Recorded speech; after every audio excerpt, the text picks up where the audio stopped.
live from the USA, helping you get paid every day. This is the boss of Bitcoin, the Cristo of crypto. It's your boy BK. And if you don't like me, you must not like money. Today is June 10th, 2017. Bitcoin is pushing an all-time high at $2,900.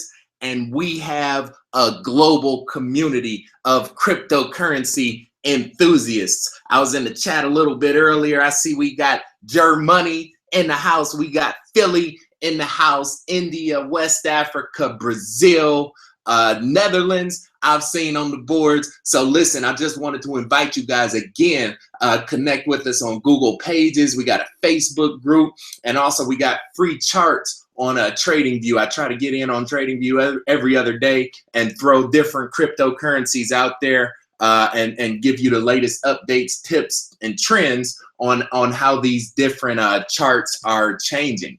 And really, that's what I wanted to do today.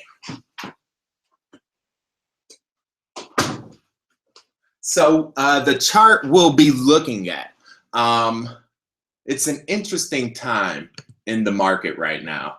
And you can see when Bitcoin is at an all-time high, just like it is right now, close to $2,900, the market kind of tightens up.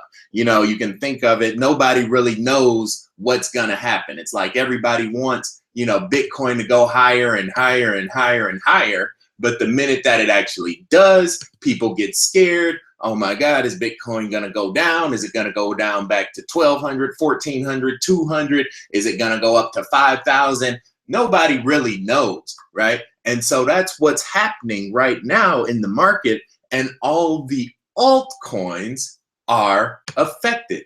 You know, when we look at the market right now, it's a lot of red, and it's not only a lot of red, but it is a lot of red from a lot of the big players. So for example, Litecoin has been down drastically. I'm talking like, you know, they've been hit hard.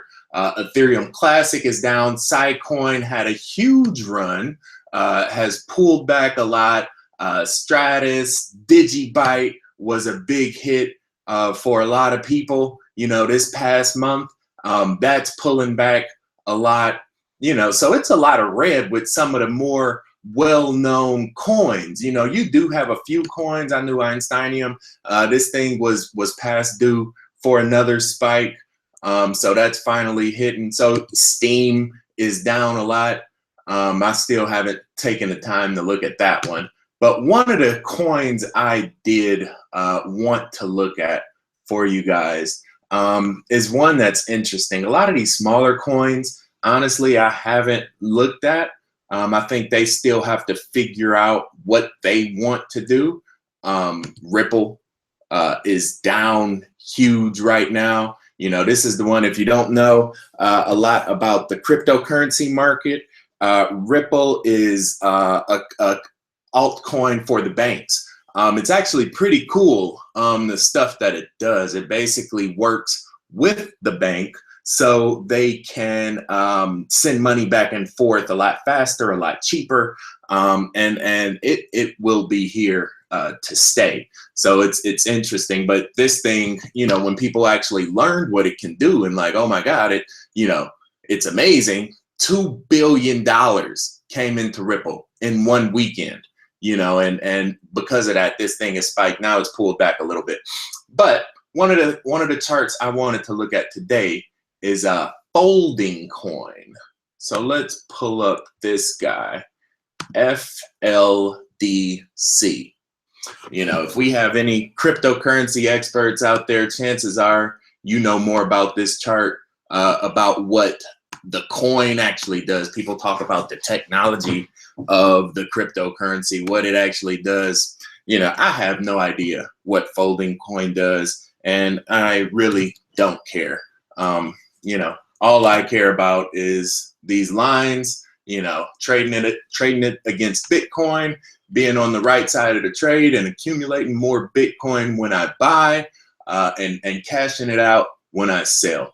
That's really all that matters to me. You know, I'm sure a lot of these coins are great. They have great technologies. They're going to benefit society and change the world. That day is not today, not yet at least. So today I'll be trading it for the chart, not for the actual potential that the coin has, technology-wise. So let's pull FOLDINGCOIN up on the chart. FLDC, I believe. This is TradingView.com. This is a really, really cool site where you guys can pull up charts for free. Let me see. Let me jump in this chat real quick, and I can jump in there and send you guys a link to it. I have a lot of these things saved in a notepad. So I know if you're in the chat right now, you know, I see we got Netherlands. You know, make sure you shout out your country chat real quick, and I can jump in there and send you guys a link to it. I have a lot of these things saved in a notepad. That was weird. Glitch in the matrix. Don't worry about that. I'm gonna have to edit that part out later. All right, FOLDINGCOIN. Let's see. And again, this is going to be a little bit slower of a video. It's a lot more methodical. What I'm setting up here with you guys is I wanted to do almost like a live webinar trading session with you guys. So make sure you jump in that chat. I'm actually looking at the chat as we speak. I was trying to pull up my chat right now, so let me do that. You know, let me see if I can pull up my chat on the screen. Oh, we got 43 people watching this thing. So listen, if you're watching this video, one of the things I need you to do is just hit the thumbs up button, hit that like button. What that does is it in turn goes in and tells YouTube that we are live on the air. We do have our community together right now. And so what it does is it forwards like an invite to all of the other people that might not be on YouTube. So they'll get a link, they'll come in, you know, and the more people that see these types of videos, the better. And also the more money, you know, that they can make. And like, if you're on right now, you hit the thumbs up button. Believe me, if you're not on, I'm saying the exact same thing for those other people. So you get the alert and you can come join us as well. So that just helps everybody out. Cool. All right, so we got it. We got a little chat right there. Bam. That's cool. All right, so what I'm gonna do here, I'm gonna try this out. See if we can get both of these guys together. Miami in the house. What's up, Miami? All right, yeah, we'll do it like this. I think that's kind of cool. And then the link for TradingView is right here. My username is bdkelly1203.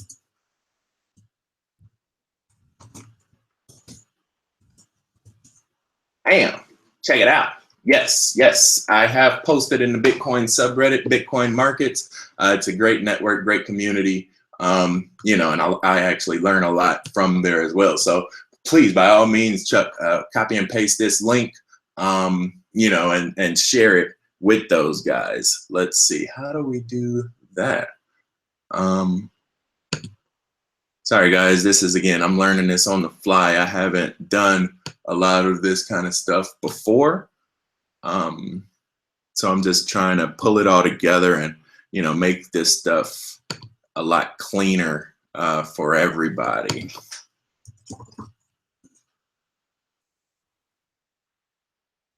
I am in link broken. How is that even possible? Oh boy. Okay, hold on.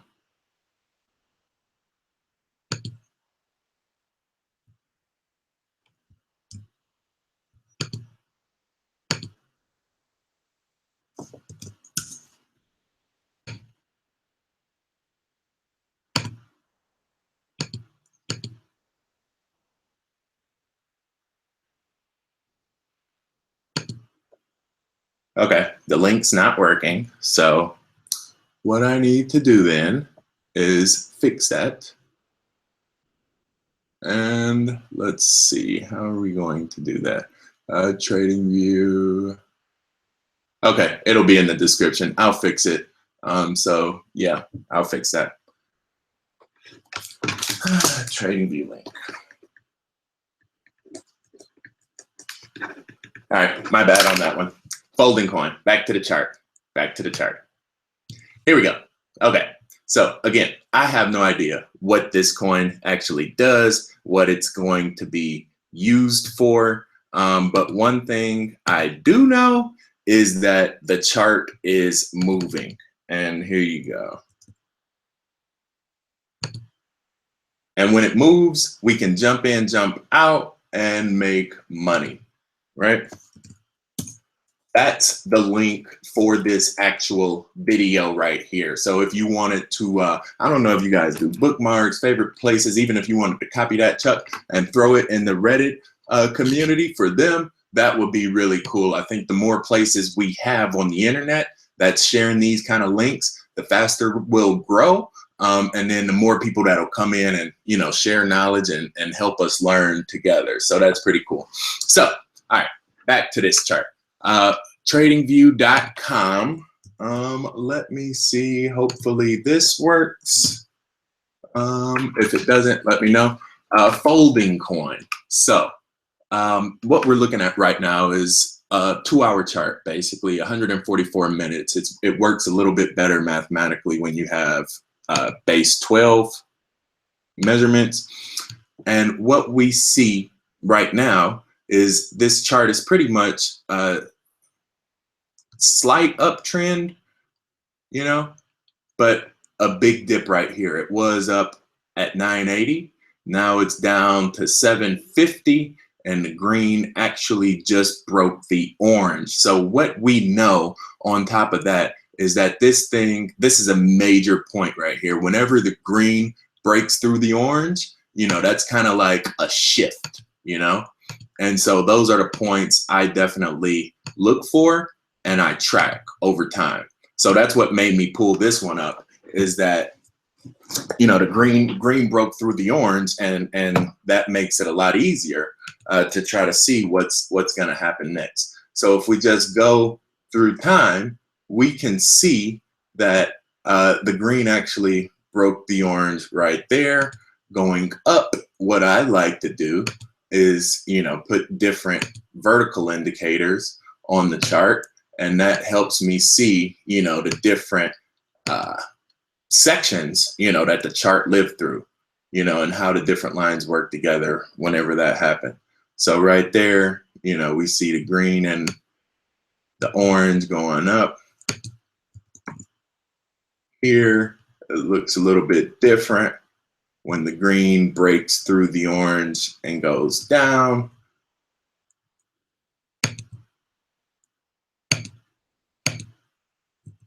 So we put our little indicator over there as well. This one, I like it to be red, just green and red, stop and go, real easy, right? And it's one more over here.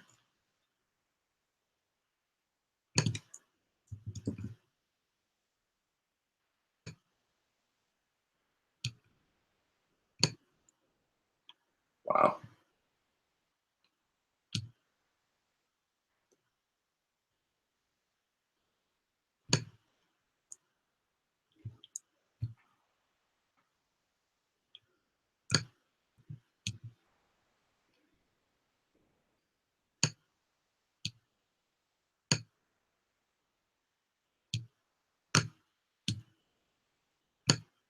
There we go. Good. So we can see on this thing that it basically has four areas that I'm actually looking at, right? One right there, one right there, another over here. It's really hard to draw circles, you guys. telling you.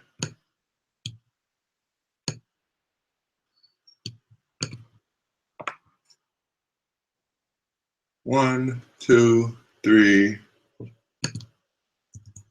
and then this guy.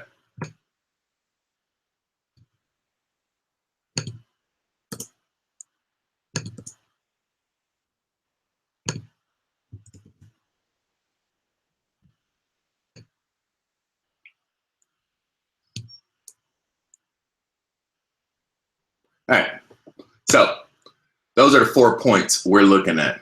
And we can see green to orange means a big shift is gonna happen, okay? This area right here is really interesting because it's between 2 shifts, right?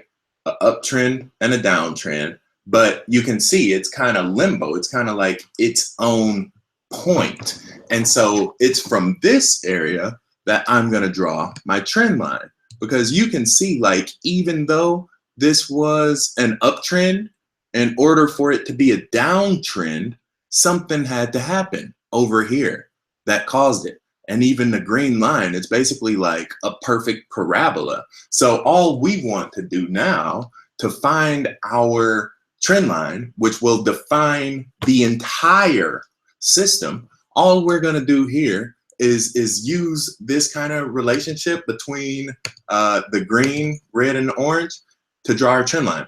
So how do we do that? We look for the points that are most significant in understanding this system. One of those you can see right now is if we look at the orange and the green, those kind of gives us the 2 highs of the system. And the orange to green down there gives us the low of it. So what I'm gonna do is look for the lowest intersection between the orange and the green line. And that comes right there. And I take that up to the highest intersection of the orange and the green line. That's right there, right? We can thicken this line up. For my trend lines, I like to use yellow lines just because it pops out a little bit more. And it makes it easier to see, you know, against the charts. I like to use like a thicker, you know, yellow line, but I still gray it out. I still make it like a little bit transparent, just so it's not like overly, you know, aggressive. All right, cool. And we do the same thing going the other way, red to green, red to green, and bam. That's a pretty good trend line right there. That tells us exactly what's happening in that system. And also, it will help us predict what should be happening in the future, right? For example, if we throw that thing on top of there, that gives us the exact point we're at right now, where the green is crossing the orange. So you can see these lines are all interrelated with each other. The challenge is figuring out the story that they're telling us, right? So that is no accident. The fact that we threw our trend line, green crossing the red, on top of the on top of the highest candle right there, right before it went down, right? And that gave us the exact point that the green came back and broke through the orange. That's no accident. You know, again, the challenge is to understand the complete story that these lines are telling us. So, say all that to say this. FOLDINGCOIN is at a serious pivot point right now. What I did down here was I went, and this is, I'm gonna throw this up as a big orange dotted line.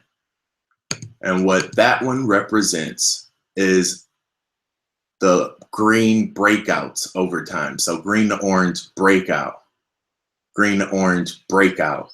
When we connect those dots, we get another uptrend. That means this chart has a solid uptrend backbone. You know, we think about this orange dotted as like, you know, we think about it as like the base note, like the lowest of the lows. But as long as it's going up and it's above it, we're good. You know, so even right here, when it broke down a little bit below it, you notice it didn't really get that low up under it. And also, I did this earlier, when we figure out exactly what's happening, you know, we wait for this thing to break down and we say, okay, we're going to copy and paste you and put you down there at that lowest candle. Look what happens. It follows it all the way up, right? It doesn't break it again. It follows it all the way up until the green comes back to the orange, and now it's ready to break out. It's like it's talking to itself. It's literally talking to itself through these lines and telling itself what the rules are moving ahead in the future, right? So quick things on the chart. What's this software brand? And this is not software. This is a website called tradingview.com. If you click on, let me see. This is the link. All right. And if you click on it, it should open the chart that I'm on, which is FOLDINGCOIN. Yours probably won't look exactly like mine because I have like a lot of, you know, technical stuff built into mine to help me see things easier. But that's the link. It's just a website. FOLDINGCOIN, again, I have no idea what kind of coin it is. I just know that the chart looked really interesting and it was a good teaching opportunity. So that's really the only reason why we're looking at it, is to really help you guys understand the relationship between the green line, the red line, and the orange line, and ultimately how that will determine what's actually happening on these coins, right? So yeah, this is more so a technical analysis of any coin, but it's just FOLDINGCOIN just because, you know, I saw that the green was against the red, and also I thought it would be kind of interesting to take a coin that nobody really knew about, you know, and see what happens with it over time. So that's kind of, you know, that's really all I wanted to show you with this chart, is really just a sense of how all of these lines are related. Again, if we take that baseline from the bottom, we can make it like,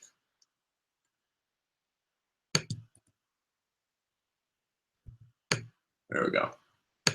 Let's do this. Let's make it just a solid orange so you can see it easier. If we take that, copy paste, and throw it right there where that green broke out and went below the orange, technically that's a negative line. So my idea is that if that green crosses through that line, it's going to go all the way down to the next one, because that means it's sending it more negative energy from that point. To whereas like right here, we had like a little line of support. So if that thing holds, you know, we should be good. But if it breaks through, then it's going to go down even farther. And you'll see that in the chart. So you can see just, you know, from the natural shape of this thing, it's basically forming a wedge right there. And once it gets to the end of that wedge, it might not be that tight. Once it gets to the end of that channel, right in here, it's going to have to make a decision. And that decision is going to be, do I want to go up or do I want to go down? So once it hits somewhere in that area, it's either going to break out or it's going to break down. My general impression on seeing this chart and seeing how much energy it has flowing into that orange, it's almost crashing down into that orange now, is it's going to go down and it's going to find support on that next orange channel line. It's going to catch itself and then it's probably going to spike again, but that won't be, you know, probably until July sometime after it's consolidated and settled down. a little bit. Cool. All right. So I saw a few people in the chat commenting, said, please comment on the rifts in the community. Ripple, anything else? News about the currency. Cool. So we can do that. One of the best ways to do that, it's 2 websites.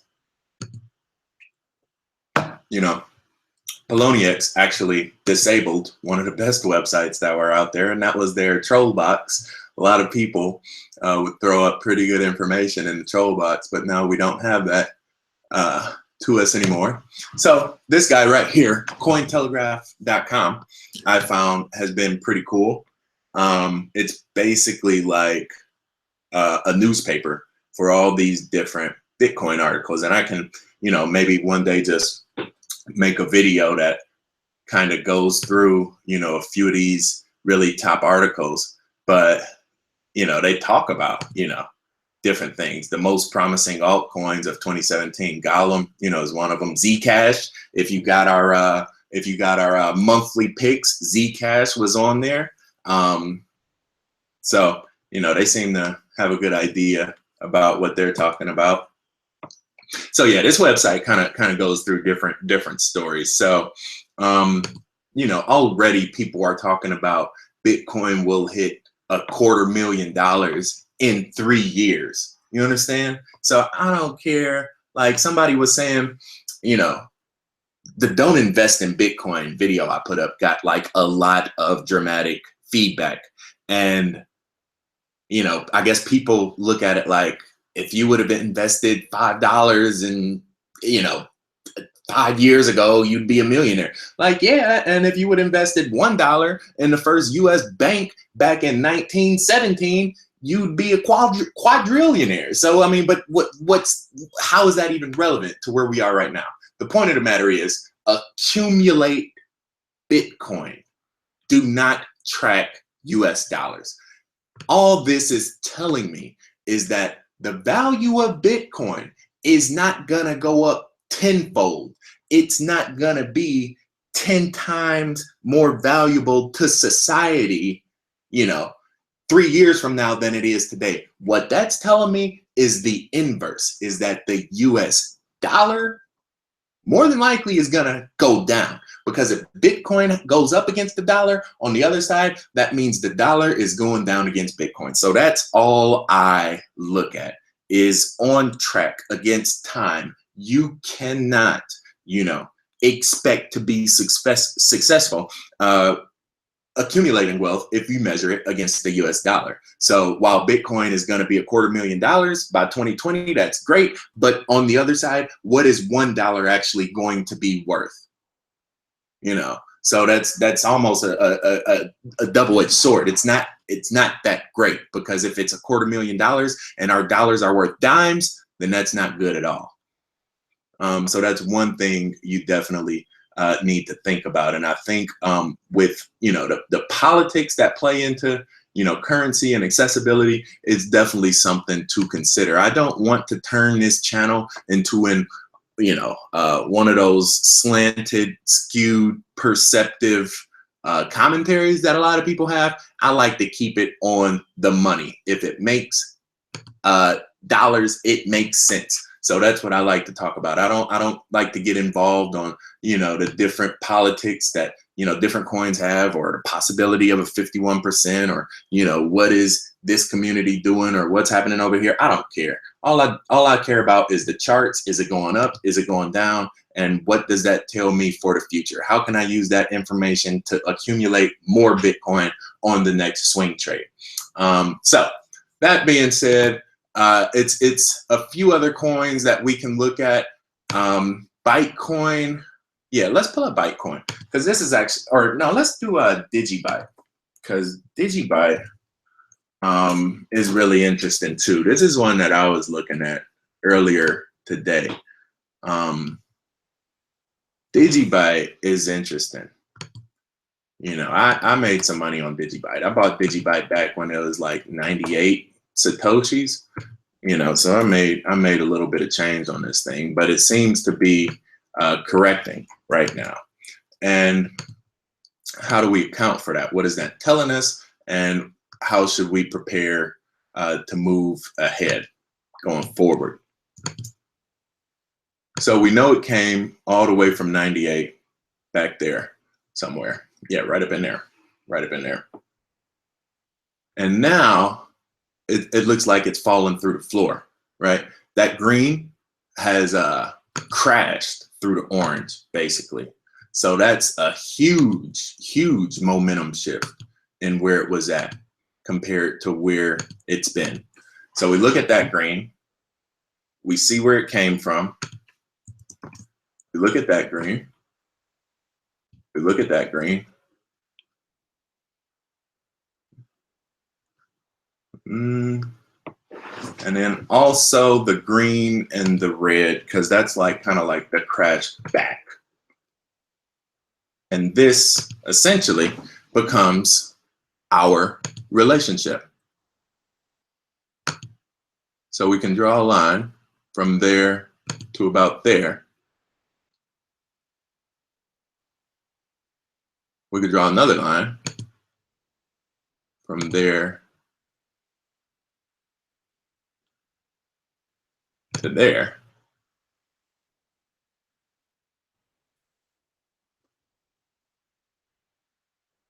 I don't think we need that line, but that tells us our uptrend. So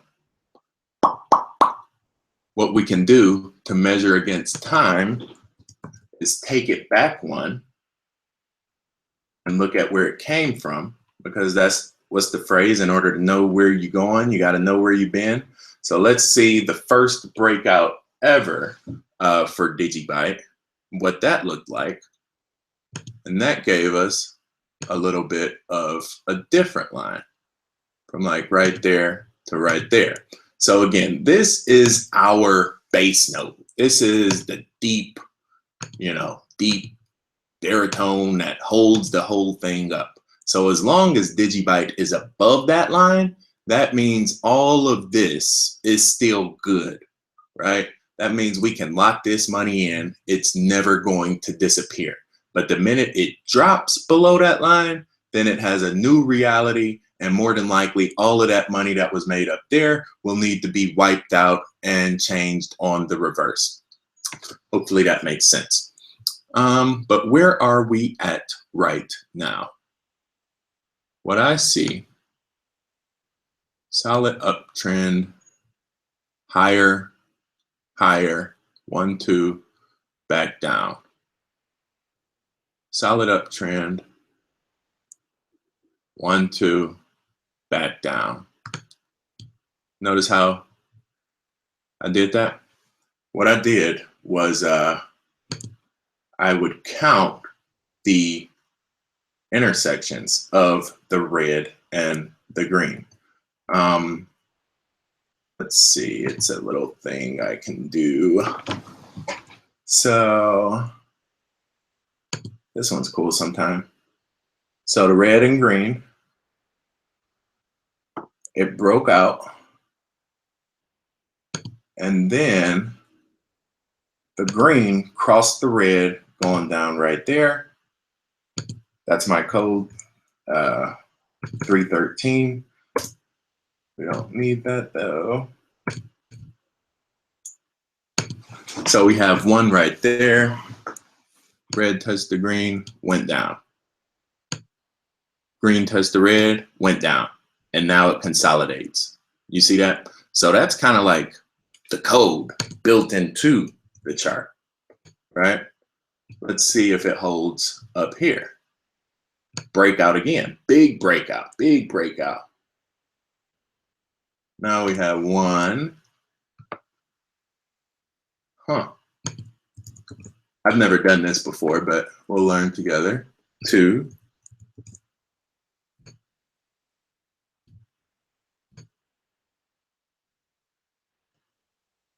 3. 4. So we go from 2 to 4.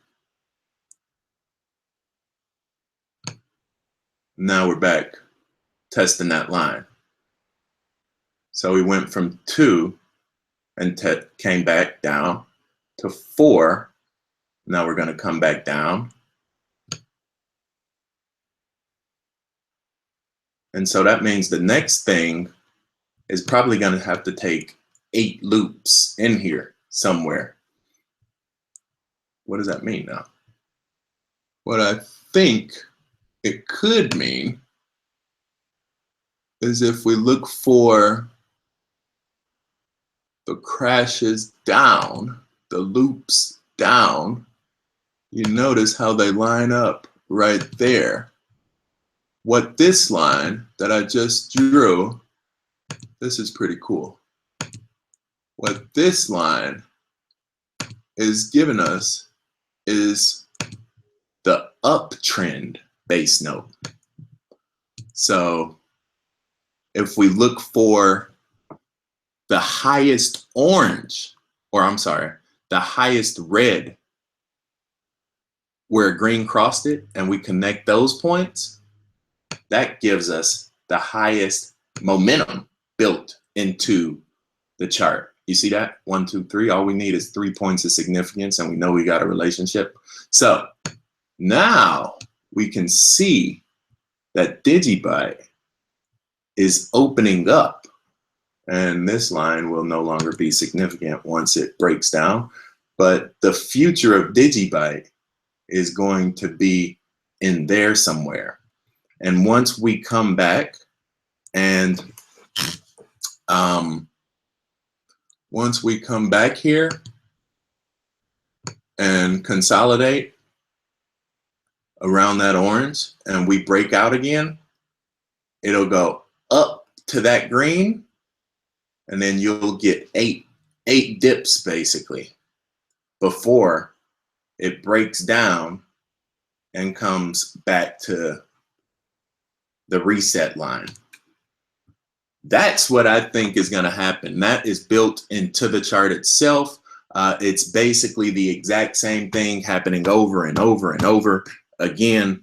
We just have to look at it from a common frame of reference to understand exactly what's happening and how it ties together. But even still, it started at what, 110 back in May 15th. Yeah, let's do that. Let's track the highs. So then we can probably get some linear thing here. We have May 17th. Let's do this. Let's call them out.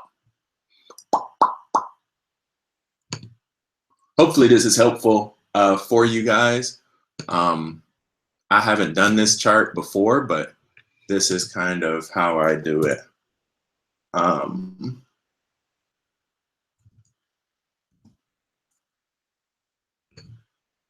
We have one high right there. We have another one right next to it.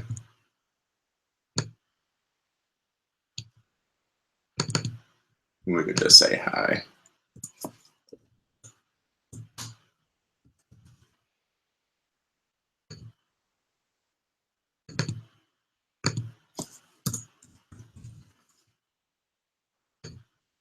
Right, and we had 2 of them, and then we hit the reset button. When it comes to the orange, it hit the reset button. We could even call that out.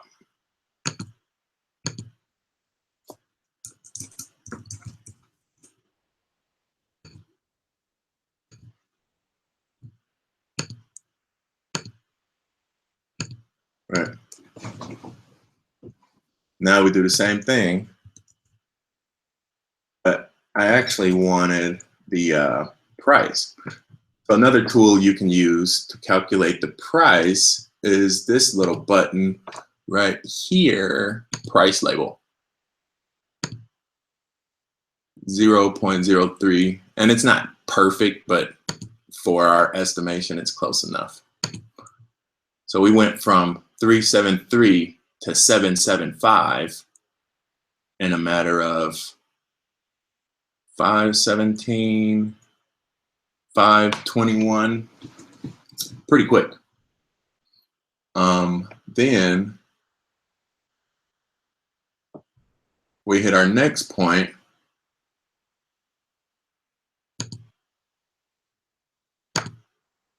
1983. So what we can do is we can triangulate those three prices over time to get our slope for that line. And then we know that our highs, our best points possible, will follow that relationship. I don't know what that number is right now. You guys can throw it in an Excel calculator to figure it out. But more or less, that's how you figure it out. And then notice, you know, once it taps that green line and you get that first direct hit right there, this thing has to reset itself. So it's almost like, you know, you run a race, right? You run a race, you run as fast as you can, and you reach the finish line. You can't turn around and run another race, right? You got to catch your breath. You know, a lot of times athletes will actually, you know, run a race and then, you know, they'll keep running. You know, you ever see a track runner, he runs through, Usain Bolt, when he runs through the finish line on a 100-meter dash, he'll keep running. That momentum is literally carrying him around the track. And then at some point he has to stop, turn around, come back, you know, to the finish line, get his gold medal. You know, that's kind of where this reset happens at, is when, you know, we ran, we won, you know, and now we just, you know, standing at the stadium, taking the pictures, putting the flag around us. So it's not necessarily a bad thing, but this is where you want to buy, because as long as it's living in this channel, that's where you're going to get the best bang for your buck at. You know, especially, you know, when it's between, when it's down here, when it's like under the fresh orange, but not under the base note. It's like, you know, as long as we bounce above that base note, you're going to have to go back up to that green. And you can see it's like a sine wave. It's 2, 4. This next one will be 8, so it'll be a lot longer. Probably the one after that will be 16. I don't know how long this trend will last, but as long as it's living in this lifespan, that's what you'll have. And then also right here, you can note that even this thing in itself is basically, horizontal consolidation. So we can just throw one line here to show us that after it hits, look at that, that's crazy. That's pretty crazy. This thing is not perfect, but it's close enough for you to get the gist. We'll do a purple.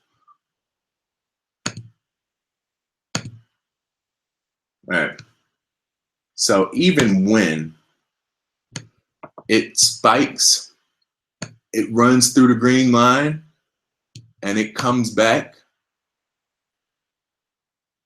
more than likely, it's going to break somewhere right around there when it breaks down.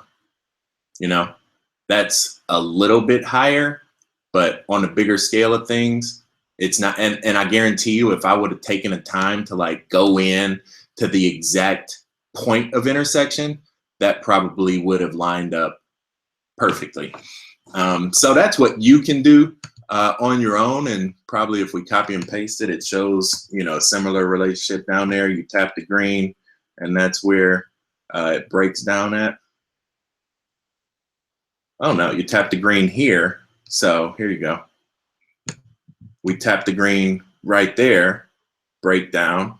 But what does that give us? That gives us our next breakout point.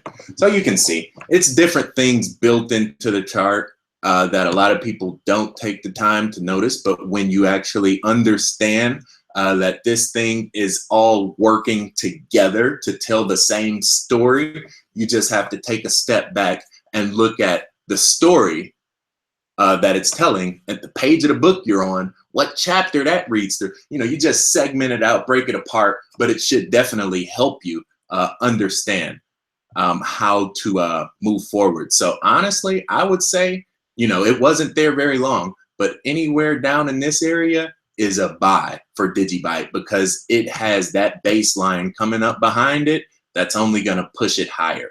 And it's going into a reset button. So it's going to continue to consolidate. It needs to actually touch that line So we would look for that to happen over the next couple days. It'll probably, you know, just pause up here for a minute, continue to head down. So anywhere around this reset area is a definite buy as long as we are still inside of that channel. I would also say that if we get below this 750, then get out. That means it has a new life. This one is no longer relevant, and you know, we can't these rules don't apply anymore, so to speak. So you can even see, like right here, it ran into a little bit of turbulence, right? What happens over here? It bounces off that turbulence. So my guess is right here where those 2 points meet is going to be the best area to buy DigiByte. I'm going to put an order in today at 1,300, below 1,300, and we'll see. We'll see what happens. So that's all I got for you guys. Yeah, 1,300 flat. We'll see if it fills it. I think it will. 1,300. DigiByte's a buy at 1,300. Your boy BK said it first. It's a Saturday morning here in the US of A. The sun is shining, the birds is chirping, and the money is flowing. Kanye used to say, either you're getting paid or you're getting laid. Just know as long as you're getting one, the other's getting away. I got a little outro video I wanted to play. Like a boss. Huh.